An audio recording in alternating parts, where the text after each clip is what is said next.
Pastor Greg, I want to thank you for having me up here and speak about my passions, and I appreciate that we have a pastor that's not afraid to speak about his passions as well, whether that be spiritual realm or the political realm. That's kind of what I'm here to talk to you about today. Once again, my name is Tommy Dimsdale. I am the founder of the dimsdaledebate podcast show and media outlet. We've worked on that for about a year, and I'm definitely very proud of that. We can bring it up on the screen there.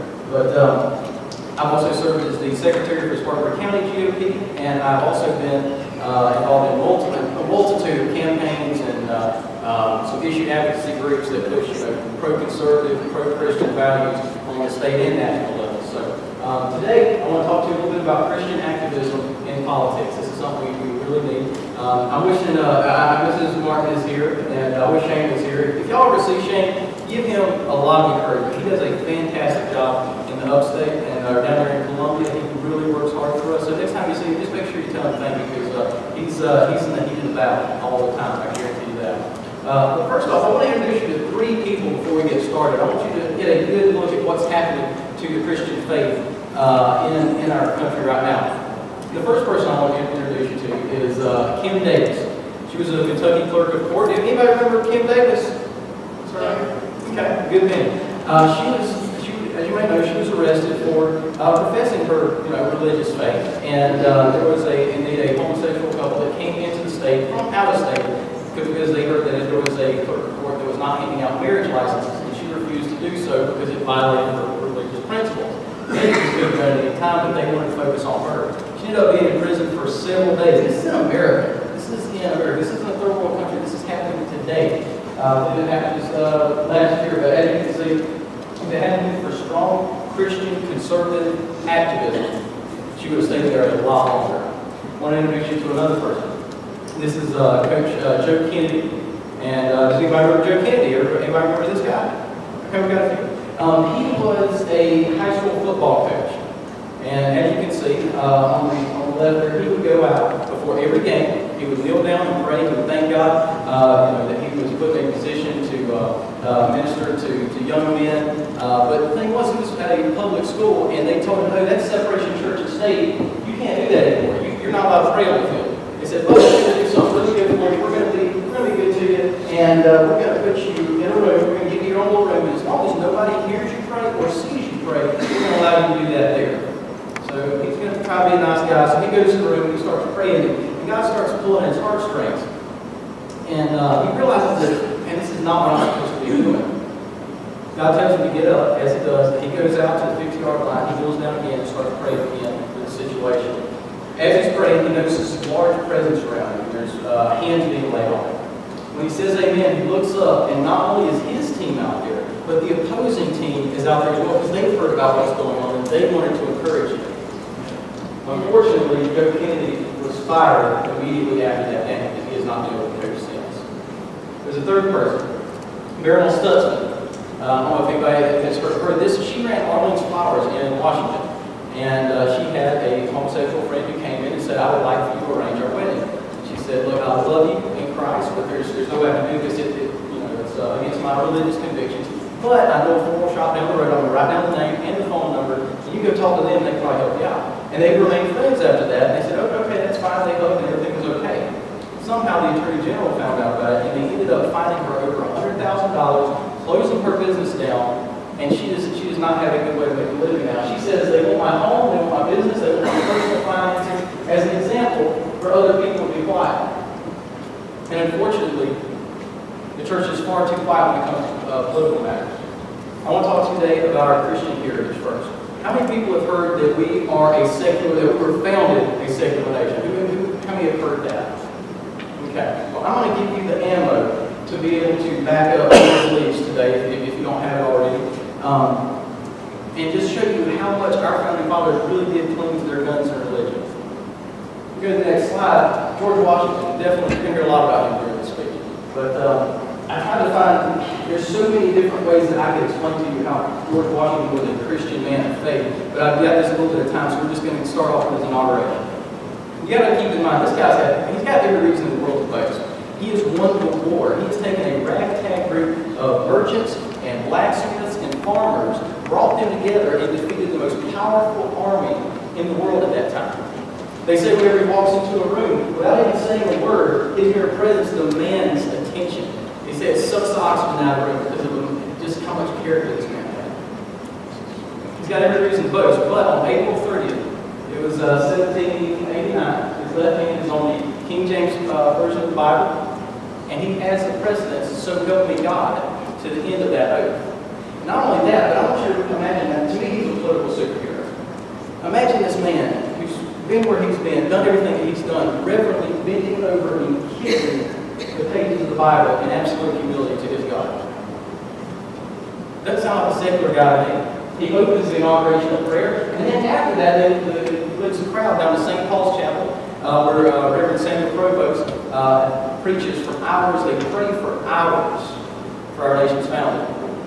He goes on to say, in his inaugural address on the next slide, he says, no people can be bound to acknowledge and adore the invisible hand. Notice that's capitalized. Washington has about 100 different ways that he talks about God. Whenever it's capitalized, you know that's what he's referring to. No people can be bound to acknowledge and adore the invisible hand which conducts the affairs of men more than those of the United States.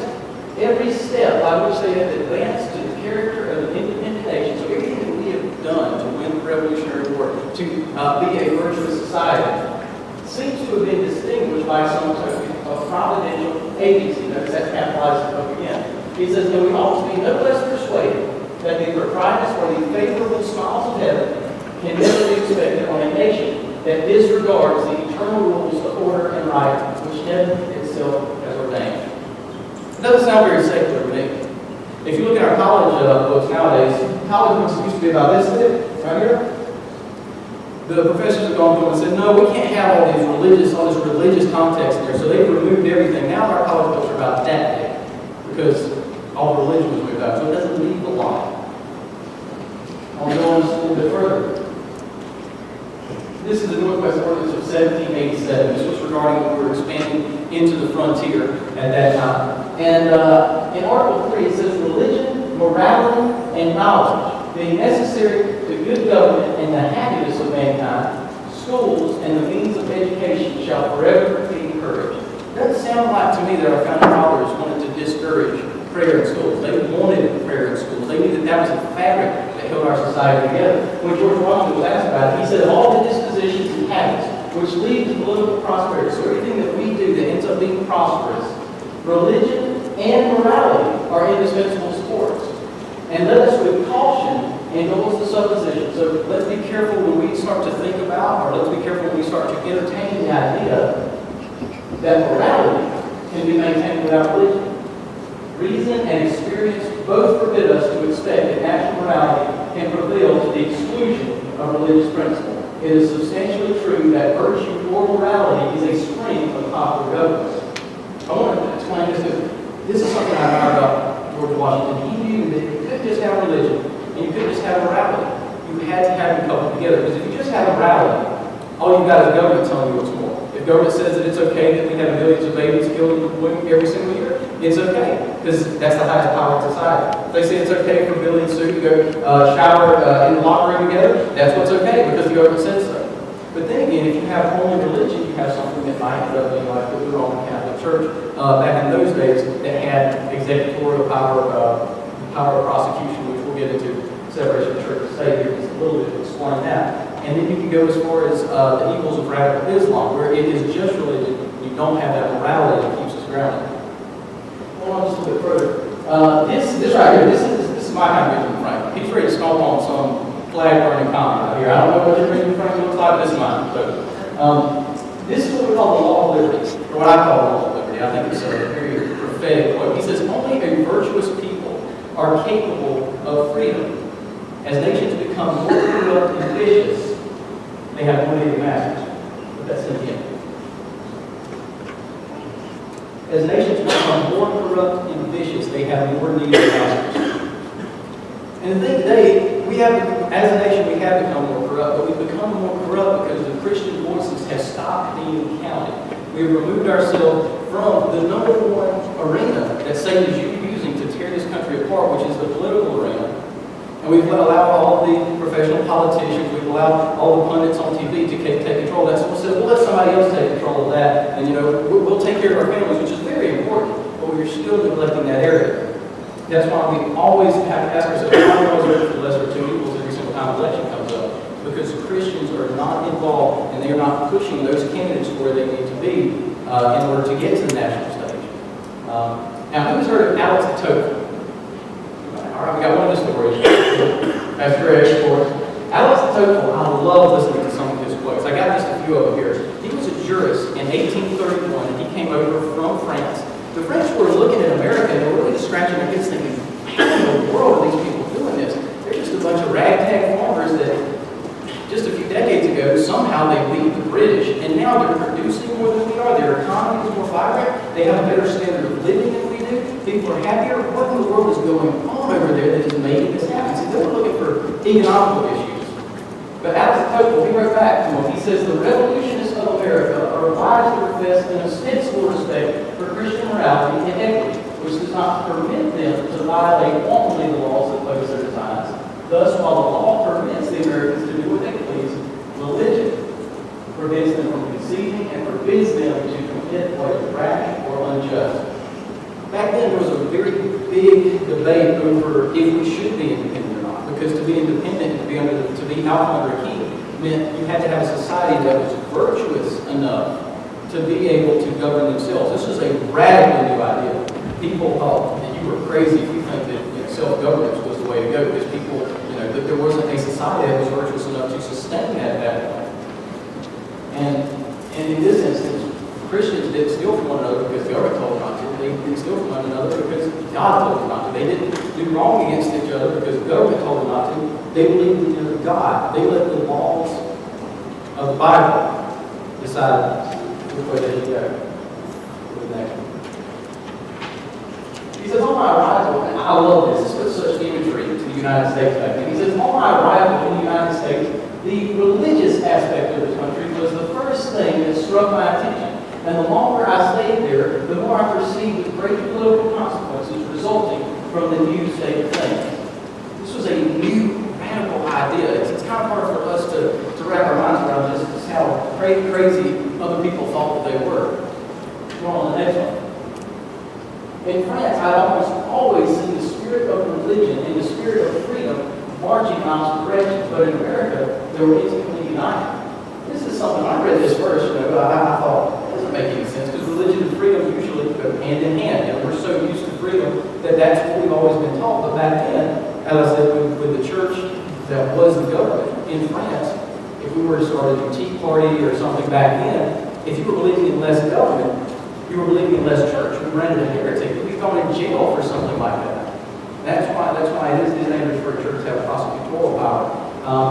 But this is my favorite quote. I've read this time and time again, and every single time it gives me goosebumps because it wraps up the epitome of what America was back then. He says, he's writing about France. He says, I sought for the greatness and genius of America and her ample rivers. It was not there. The French are saying, Alex, what are you talking about? You've got to have waterways to transport goods and stuff. He said, no, that's not it. He says, there are fertile fields and boundless prairies, and it was not there. Alex, you're crazy. I mean, you've got to have agriculture, have a booming economy. He said, no, that's not the greatness and genius. He said, and her vast world of commerce and her rich mines, and it was not there. At this point, they're thinking he's really crazy. But he lands this on. He says, not until I went to the churches of America and heard her pulpits aflame with righteousness did I understand the secret of her genius and power. America is great because she is good, and if America ceases to be good, America will cease to be great. I think it's a fair thing to say that as a whole, our society is not good as well as it once was. And that's why greatness has come about. This is one excellent example of Christian activism. That's through George Washington.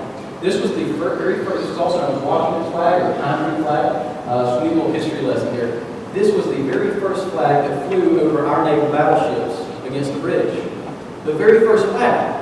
They still want to say that we're a secular nation, but our flag, the very first one, says an appeal to heaven on it. Washington commissioned the first 7 ships out of his own pocket. He funded those. He believed in what America had to offer. He believed in his ordainment to God. He believed in being active as a Christian. And people say, people often wonder about country, so I'm going to explain that. Pine tree is a symbol of peace, and as the Native American legend goes, there were 9 warring tribes around the Great Lakes, and a great peacemaker brought them together there.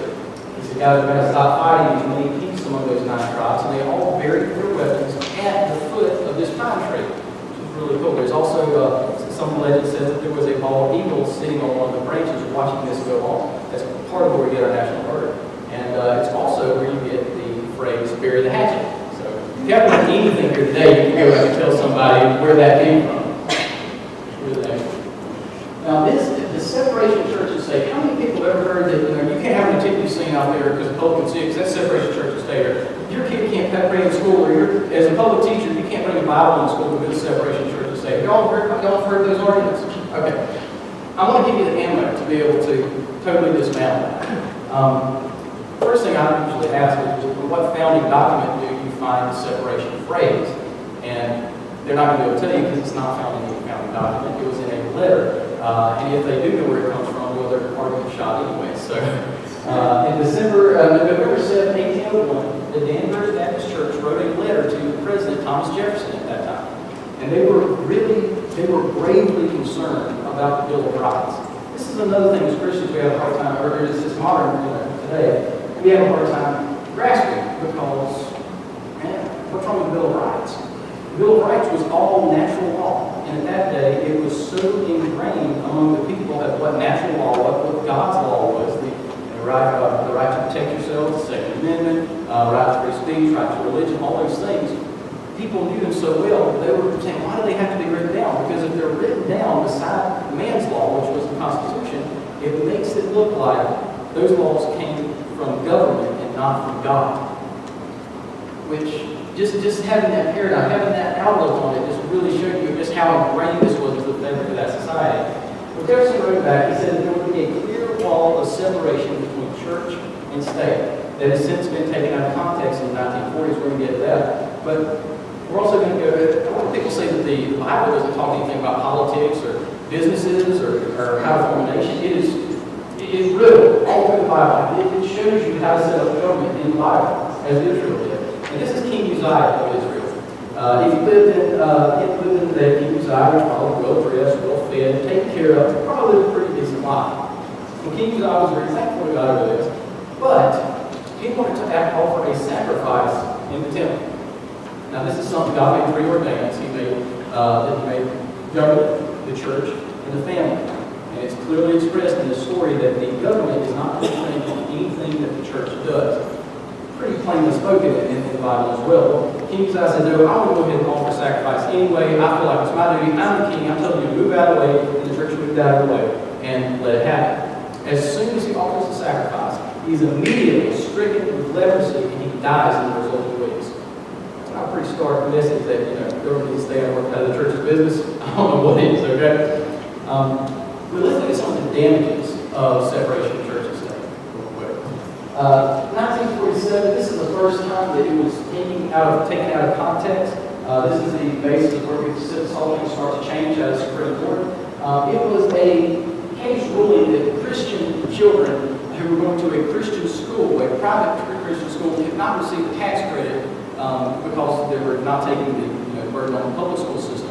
Not because they were just going to a private school, but because it was a Christian school. This is the first time that we see that government doesn't only have to be neutral to religion, but it's actually hostile to it, as the Supreme Court ruled. They said the First Amendment has erected a wall of separation between church and state. That wall must be kept high and impregnable.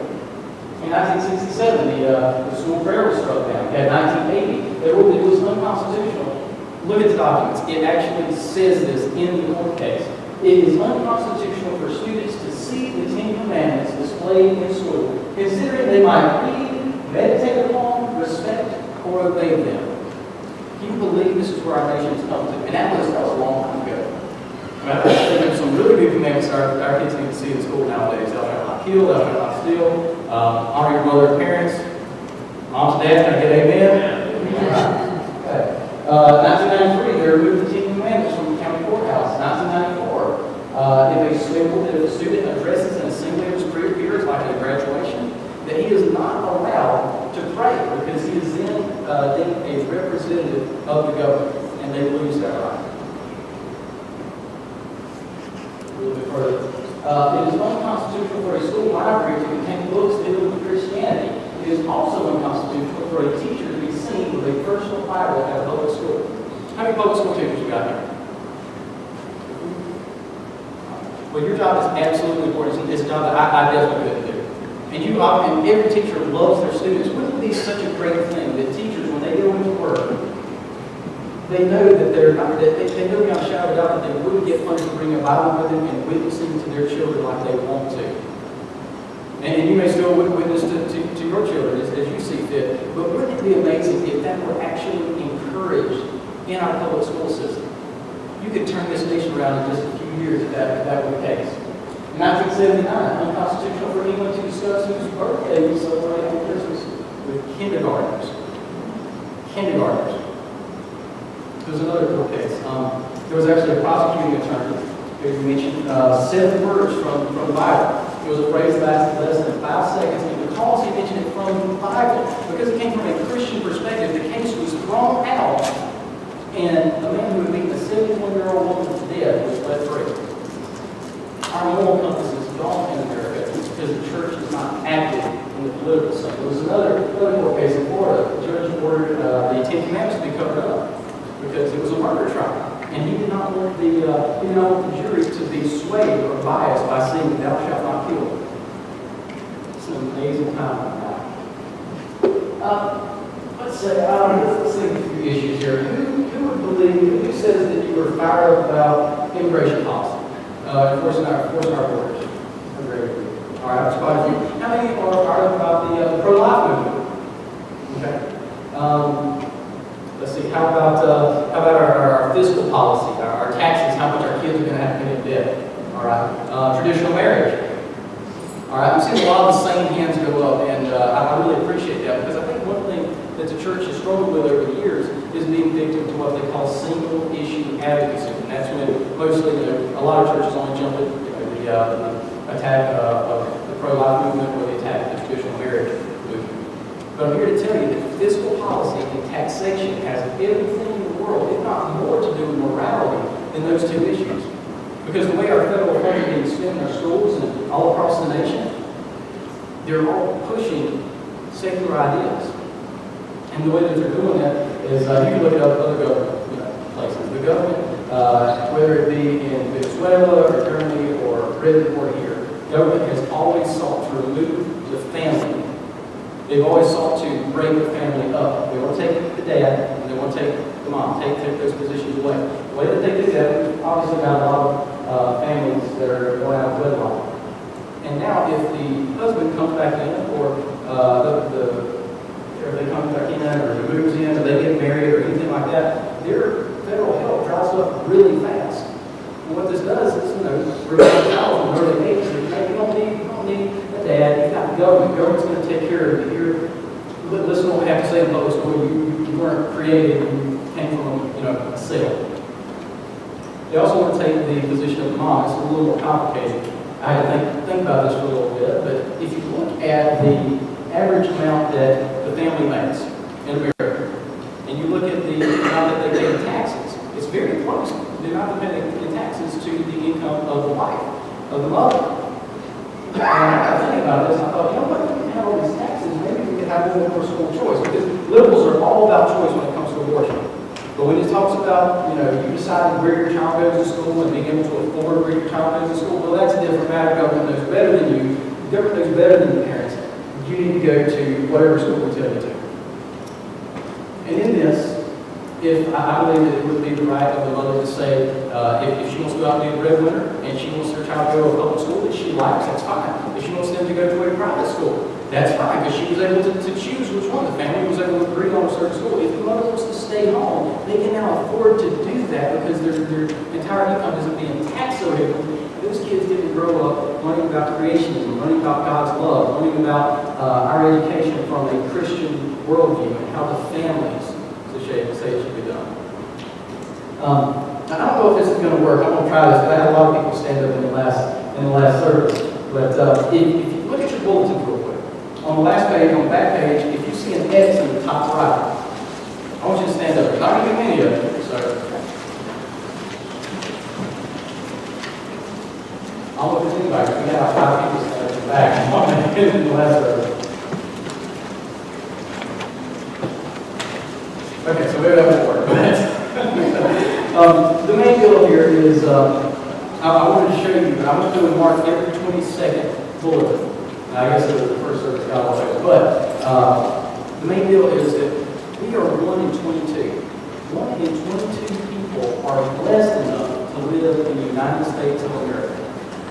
Is that not something to think about? That 21 other people, you were picked out of 21 people. I don't even think that's just a blessing. I think it's a mandate because God didn't send you, 1 in 22, to go protect this nation, protect the ideals of this nation that He knew that weren't up to the task. All that is necessary for evil to succeed is for good men to do nothing. I'm here to ask the church, what's it going to take for us to get involved? What's it going to take for us to turn our country around?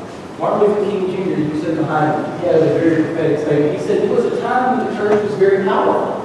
It was during that period when the early Christians rejoiced when they were deemed worthy to suffer for what they believed. In those days, the church was not merely a thermometer that recorded the ideas and principles of popular opinion.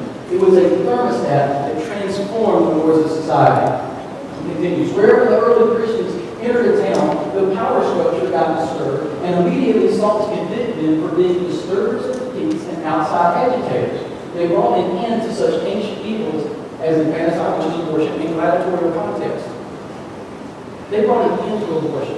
It wouldn't take a whole lot for us to get involved. You had 25% of the Christian population say, we've had enough, we're going to get involved in our communities, we're going to start making phone calls, we're going to start knocking on doors, we're going to start calling our representatives and holding them accountable for what they said they were going to do during election time. We would have this entire nation turned around in just a few months. It wouldn't take much. That's sad. Me and Greg were talking about the children of Israel, wandering around for 40 years in the desert. What would you say? There were 7 days journey away from the promised land, and that's where the church is right now. It would be so easy to right this wrong if everybody gets involved just a little bit. I want to read something to you right here. This is kind of what the whole message centers around. I want you to read this verse as you go out. 2 Chronicles 7:14. If my people call on my name, shall humble themselves and pray, and seek my face, and turn from their wicked ways, then will I hear from heaven, and will forgive their sin, and will heal their land.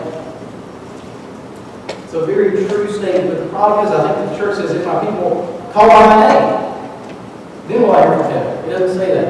It says, call on my name, that's prayer. Shall humble themselves. There's action. And pray. There's another prayer. Seek my face. Another instance of action. Turn from their wicked ways. So we've got 2 instances of prayer right here. And we've got 3 instances of action. Prayer is absolutely important, and we need to continue praying for our nation. But if God's hands and feet are not empowered, if God's hands and feet, that's you and I, if we don't move, the miracles can't happen. And it's time for us to move. There were hundreds of prayer proclamations. Now, if you talk to the deists or the atheists that are in our colleges right now, they'll tell you that there wasn't, but you can look it up. John Hancock said, I urge you by all that is dear, by all that is honorable, by all that is sacred, not only that you pray, but that you act. And I want to read to you this also. This was this really hit home. It was Patrick Henry's speech. He was speaking to his Virginia delegation. This was the time of the Revolution. And they were deciding they wanted to be a free people. And I want you to contrast just how well this fits with today's society. He says, they tell us, sir, that we are weak. Has anybody ever told you that you can't make a difference in politics? It doesn't matter. Your vote doesn't matter. Anybody ever told you that? A lot of people that say that nowadays. He says, they tell us, sir, we are weak, unable to cope with so formidable an adversary. But when shall we be stronger? Will it be the next week? Or the next year? Will it be when we are totally disarmed and when a bridge guard shall be stationed in every house? Shall we gather strength by irresolution and inaction? Shall we acquire the means of effectual resistance by lying supplied on our backs and hugging the delusive fan of hope until our enemy shall abound us hand and foot? Sir, we are not weak. We are not weak if we make a proper use of those means which the God of nature hath placed in our power. 3 millions of people armed in the holy cause of liberty, and in such a country as that which we possess, are invincible by any force which our enemy can send against us. Besides, sir, we shall not fight the battles alone. The battle, sir, is not to be strong alone. It is to the vigilant. It is to the active. It is to the brave. There is no retreat, but in submission and slavery. Our chains are forged. Their clanking may be heard on the plains of Boston. The war is inevitable, and let it come. I repeat it, sir. Let it come. Y'all, I want y'all to realize just how fervently he believed in what he was doing in the revolution that was about to take place. How fervently he believed in the ordainment that God gave us to occupy until he comes. He was ready to give up everything. With that man on the front lines, we're giving up everything now. If we wonder why in the world that we have 4 dead people living in Gaza right now, we have to ask ourselves, what have we done here to make sure that the proper leaders have been put in place to make sure that that kind of stuff doesn't happen? If they're going to be fighting for us abroad, we have to fight for them here.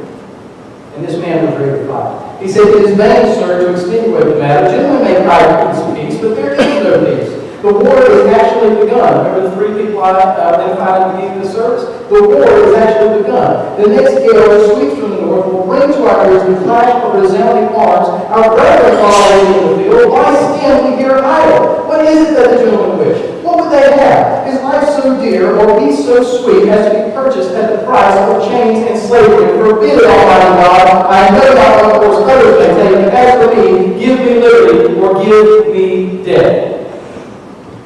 These people were fired up for what they were believing, for what they were doing, what they were acting in. Not only did they pray, but they acted.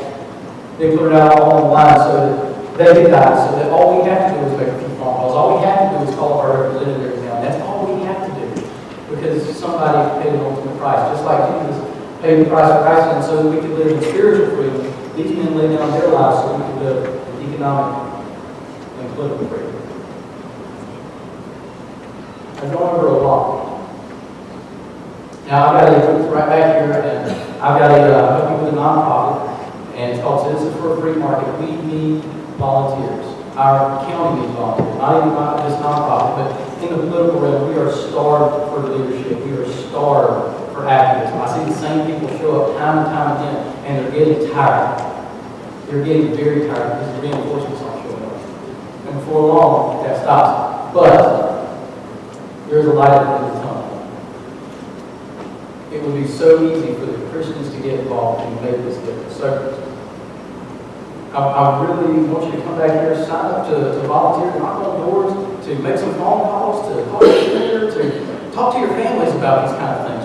If you've got some young kids, sit down and talk to them about the Constitution. That is planting a seed that will last for years and decades and generations. But I know what Satan is telling you. He's whispering in your ear. He whispered in my ear this morning when I was on my way here. You can't do that.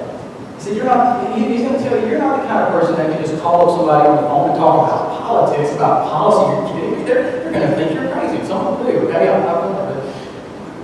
He's going to discourage you in that. He's going to say that, well, you're not a leadership type of person. You need to let the professional politics, you need to let other people handle that. And that's what's been going on for too long. He's going to tell you that you're not cut out for it, that God hasn't called you to do it. God said, occupy until I come. He wasn't talking just about our churches. He wasn't talking just about our families. He was talking about the government as well. And now the place that Satan has used for more than anything to tear our nation apart and to persecute Christians is the one place that we have neglected more than anything. On this final slide, this is the epitome of this message. Satan does not want you involved in politics. He knows that if your influence gets in county council, gets in the state house, gets into Washington, that his time in America is over. It's time that we get to work. I want to read to you in closing. There's this was a pamphlet that was read to a starving, freezing group of men on the east side of the Delaware River, December 24th, 1776. They knew, many of them knew that they were going to their death. Their feet are bleeding. It's a tragic scene, but they keep soldiering on for us.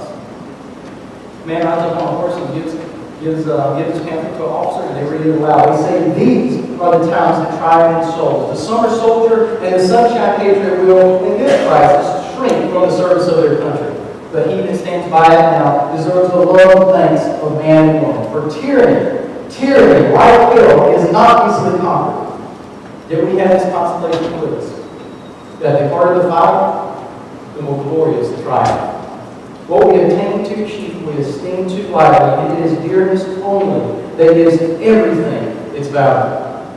Heaven knows how to pay a proper price upon its goods, and it would be strange indeed if so celestial an article as freedom should not be high praised.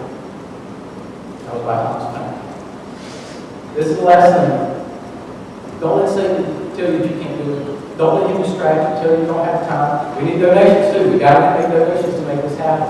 I've got a group of young men I meet with every single week. We talk about politics, we talk about God, we talk about our Constitution. And we need funds to make sure that we can go out and knock on doors, we can go and make phone calls. We need volunteers to do that. So I beg you that if someone invites you out to county council meeting, or someone invites you to knock on doors for something that you believe in, they're not asking you to die for your country like so many people have. They're asking you to go live for your country like so many people will. I appreciate your time. That's my name is Tommy Dimsdale. I'll be right out there in the hall. If you want to talk to me, stop by, donate, volunteer, sign up for email updates. I am here for you. So that's great.